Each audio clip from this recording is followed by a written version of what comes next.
Hello everyone, welcome back to my channel Living by the Word Sabrina Speak. Thank you for giving your love on my previous videos.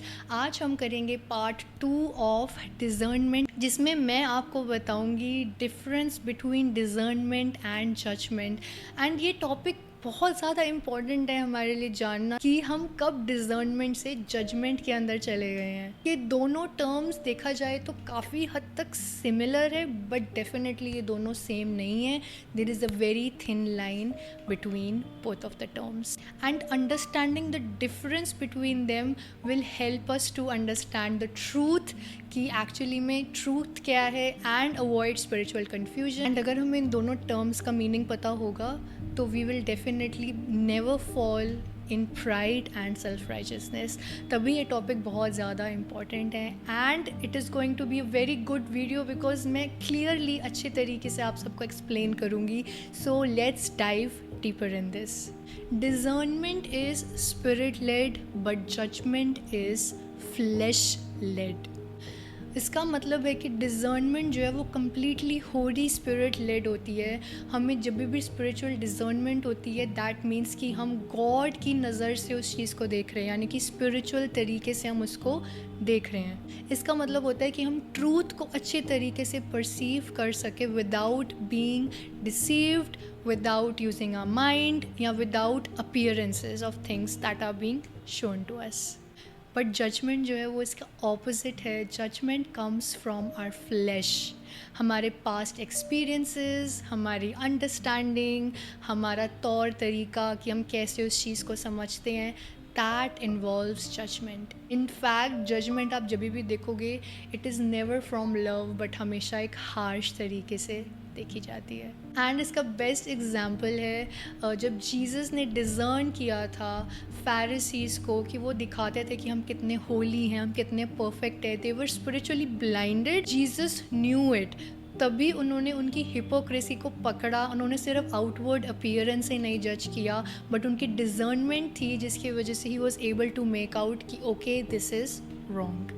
Second is discernment जो है वो protect करती है, लेकिन judgement जो है वो आपको कंडेम करेगी। इसका मतलब है कि डिजर्नमेंट हमें हेल्प करती है to recognise right and wrong, ताकि हम उसको रिस्पॉन्ड कर सके फ्रॉम लव।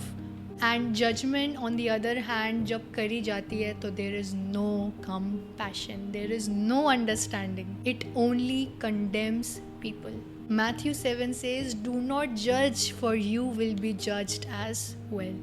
तो यहाँ पे जीसस वॉजेंट सेइंग कि इवेल्यूएट ही मत करो right and wrong, but he was warning us against harsh hypocritical judgement. John 4 में हम देखते हैं कि जीसस ने कितनी लविंग तरीके से उस वुमेन जो उनको वेल पे मिली उसको करेक्ट किया with compassion, with love, but not with condemnation.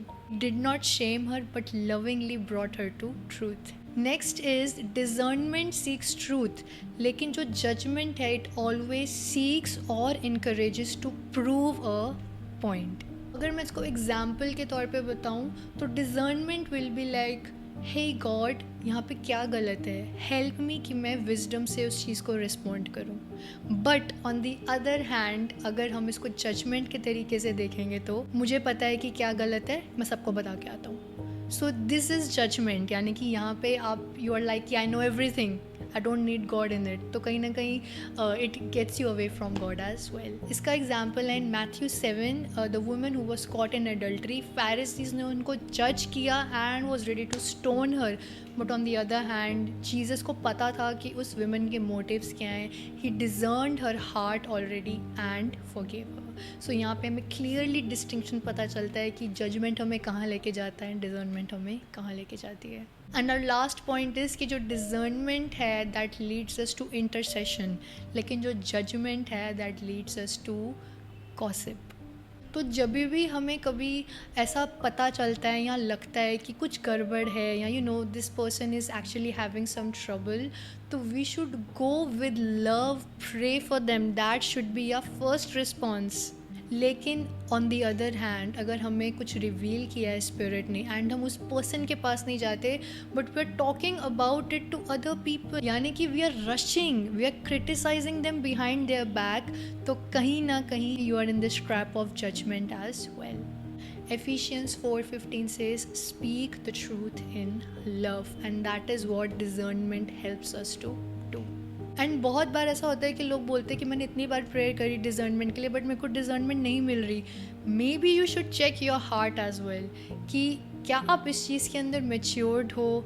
क्योंकि अगर मैं आपको अपना पर्सनल एक्सपीरियंस बताऊं तो जो मेरे को सबसे पहला गिफ्ट मिला था that was gift of speaking in tongues.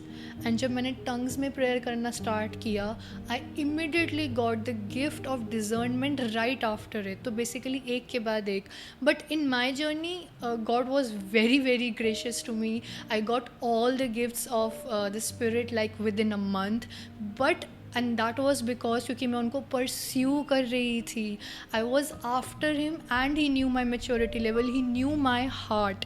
तो हार्ट यहाँ पे बहुत इंपॉर्टेंट रोल प्ले करता है. If you are into this habit of gossiping या जजमेंट, तो पहले अपने हार्ट के लिए प्रेयर करना ज़्यादा इंपॉर्टेंट है. Because eventually the gift that God will give you will be to edify the kingdom. अगर आपको गिफ्ट मिलने के बाद पता चलेगा कि ओ मैं ये गलत हूँ, तो आप उस गिफ्ट को यूज़ नहीं कर पाओगे. सो मेक श्योर कि आपको पहले से पता है before even you ask for a gift.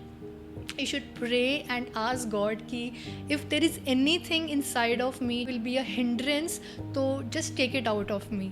And I have prayed this, I have seen people praying for this, it really helps. So हमें अपने आप को पहले तैयार करना है, अपने हार्ट को पहले तैयार करना है in order to receive spiritual gifts.